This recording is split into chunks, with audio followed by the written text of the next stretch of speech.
Hi, everyone. Welcome to this very special edition of The Defense Never Rest. I'm Megan with Melissa. Hello. Hi. How are you? Great. Today is different and special because we are at the Claims Exchange Conference in Philly. And we did something similar last year at another conference, and it just worked so well to have this podcast booth and pull people in for shorter little episodes and just get like a lot of different guests at once. So I'm really excited to do it again today. And it's fun because you never know who you're going to talk to. Right. Like we don't know anybody who's going to be coming on the show today. It's all just folks who are attending the conference. So it's going to be interesting to just figure out their stories and what they're doing and how they got there, because strangers always have the best stories. Yeah. And like they don't totally expect us to be here. So they're not like planning to sit down for a podcast. And I kind of like to keep it authentic and, keep it easy and simple and and just have just conversations. So let's get started. Welcome to The Defense Never Rests with Morgan Akins, your monthly dose of uncommon sense about all things legal and some that are not. Good morning, Jessica. Welcome to The Defense Never Rests at the Claims Exchange Conference. Thanks so much for sitting down with us. Thanks for having me. It's so exciting to meet strangers, otherwise strangers, at this event, but then get to see what they do. And I was excited to see what you do because that sounds interesting. Tell everybody what you do. Yeah. So I have the most boring job at the Olympic and Paralympic Committee. I manage their risk, both domestically and internationally, and that includes, safety risks, insurable risks. I also do all the domestic placement and international placement for insurance, and I manage their claims. See, that doesn't sound boring at all. That sounds like you have a lot to do every day. Actually, as far as claims go, I am very blessed to work with such a wonderful group of colleagues that I actually have very few to manage.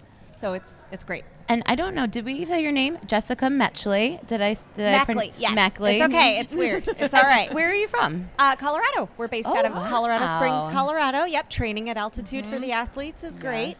Yes. And what kind of risks are associated with the Olympic Committee? Like what types of claims are you seeing? Yeah. So a lot of it's geopolitical. That's what I like. What does that mean? So we have to assess country risks. So for instance, when we go to Beijing, we have to assess security risks there. What do we insure? What do we take in-house? How do we plan for crises that go wrong? How do we get people out of country if we need to? What are the medical facilities like there? Do they benchmark with U.S. medical care standards? And if they don't, where is the next best country to take them? So especially when it comes to Winter Olympics, traumatic brain injury is a big issue, and we have to plan for that. So if the country that we're in doesn't have care facilities that are up to our standards, we have to have medical intelligence that, where we have to locate the next best facility, right? So this is not boring. No. Just to let you know, not boring. So for instance, and this is before my time, but a good example that I like to highlight is the Sochi Olympics. There were no neurological care facilities. It was a Winter Olympics, right? Wow. Where traumatic brain injury risk is significant. So the next best care facility was Berlin. So we have to have medical evacuation plans in place to fly injured athletes to Berlin in that instance. So it can be very granular. So what was your, how did you end up there? Because first of all, your job sounds super interesting and complex, but what was your path to get there? I have a very unconventional path. So I actually started in personal lines insurance. I had a dream of actually doing portfolio risk and portfolio management. I love investing and I love assessing monetary risks. And I ended up working in insurance, found a not-for-profit hiring a risk manager. I was like, okay, I can manage their insurance and get my foot in the door for risk. And then the Olympic and Paralympic Committee came out with a job that was doing the same thing, and I happened to be local, which is a bonus for them, right? But I was one of many candidates. It turned out, this is maybe a horrible unconventional tip for young colleagues looking to get in the industry, but my LinkedIn profile, I don't take good pictures, okay? So I end up doing a weird pose, and my LinkedIn profile at the time, I was doing something like that, and they're like, yeah, you just looked fun to work with, so we went with you. Yeah, we love those kinds of tips. So really, I think I'm just very, very lucky. Yeah. Well, a lot of life in professional life is being like lucky in the right place at the right time. Like I work at Morgan Akins now because I met our managing partner on a hopper plane to Palm Springs, and we realized we lived in the same town and like down the street from one another. And then she called me like a year later and asked me to come over. There you go. See, look. Yes, Yeah. it's totally luck. Yeah. But you don't. I guess you don't have the strokes of luck if you're not out there. Right. You can't win if you're not in the game. You have Yeah. to be taking trips to Palm Springs on the regular there you go. to make sure that your career's going to take off. Don't do it. It's fine. Yeah, for everyone. take one for the team. Exactly. We talk a lot about pain points in the different claims industries. What are your pain points? And I think it's going to be a lot different than sort of like the Yes. normal claims sort of that you see. Yep. Yeah. So actually, on my end, I have great partnerships with our carriers. They love working with us. We love working with them. But I think my pain points are on the back end, coordinating claims on the back end. So, for instance, the Olympic delegation is very, very large. We don't just take athletes and staff. There are contracted media that come with us, like NBC, right? And I was just talking to the Comcast work comp lady yesterday. We were on a panel together, and she was like, I get a lot of your claims. And I'm like, that's funny because I get a lot of yours, and I don't know where they belong. And it's funny because sometimes it takes years to sort out. I often get bills in other languages that I don't speak. That can be a challenge. I'm trying to learn other languages just to be cool.